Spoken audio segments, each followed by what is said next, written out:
নমস্কার, কেমন আছেন সবাই? আমি মৌ, উড়নচণ্ডী ব্লগে সবাইকে স্বাগত জানাই। তো আজ আকাশটা মেঘলা মেঘলা করছে আর আমাদের গাছে কত ফুল এসছে দেখো। আগেও ফুটেছে একবার, আবার ফুল ভর্তি হয়ে গিয়েছে। আর লঙ্কা গাছের চারাগুলোও বড় বড় হয়ে গিয়েছে। মেঘ মেঘ করছে, হালকা হালকা বৃষ্টিও পড়েছে একবার সকালবেলা। আর দুপুরের দিকে আবার মেঘ করে এসছে। তা মা বললো যে লঙ্কা গাছের চারাগুলো দেখ, সানের আগে মানে বসাতে পারিস কি।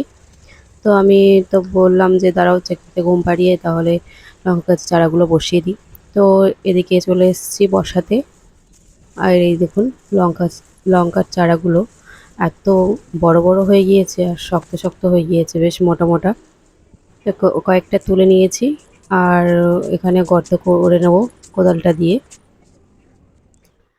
কোদালটা বাবা নিয়ে এসেছিলো কিনে, বাগান করবে বলে, আর হলো না করা।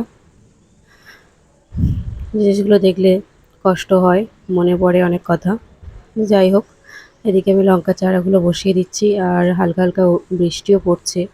আর মেঘও ভালো মানে চারিদিকে করে এসছে, অন্ধকার করে।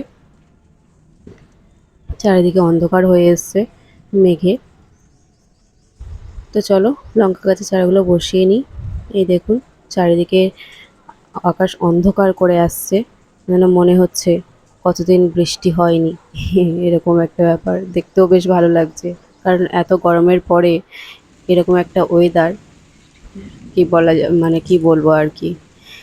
যাই হোক, এখানে আমার লঙ্কা চারাগুলো বসানো হয়ে গিয়েছে। তা ভাবলাম একটু সার দিয়ে দিই, বাড়িতে সার রয়েছে যখন। একটু হালকা হালকা দেখো বৃষ্টিও শুরু হয়ে গিয়েছে আর আমার গাছের চারাগুলো বসানো হয়ে গিয়েছে। তো চলো সারটা দিয়ে দেওয়া যাক। ইউরিয়া আর ওটা কি ডিএপি না কি জানি না ঠিক। তো যাই হোক, দু রকম সার ছিল, দুটো মিক্সড করে আর চারিদিকগুলো একটু ছড়িয়ে দিয়েছি গাছগুলোর মধ্যে।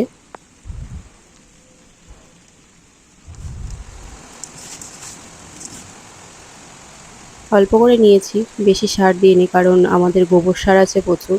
মানে মাটিতে এত গোবর পড়ে যে কিছু দিতে হয় না। একটা কিছু মানে দানা পড়লেই বড় হয়ে যায়, ফুলে ফেঁপে ওঠে এরকম আর কি। তো এই যে বৃষ্টি শুরু হয়ে গেছে, এদিকে আমার স্নানও হয়ে গিয়েছে, কারণ বৃষ্টিতে ভিজে গিয়েছিলাম একটু। তো স্নান টান করে নিয়েছি, এবার খাওয়া দাওয়া করা যাক। তো চলো টাটা, সবাই ভালো থাকবেন, সুস্থ থাকবেন। কেমন লাগলো অবশ্যই জানাবেন।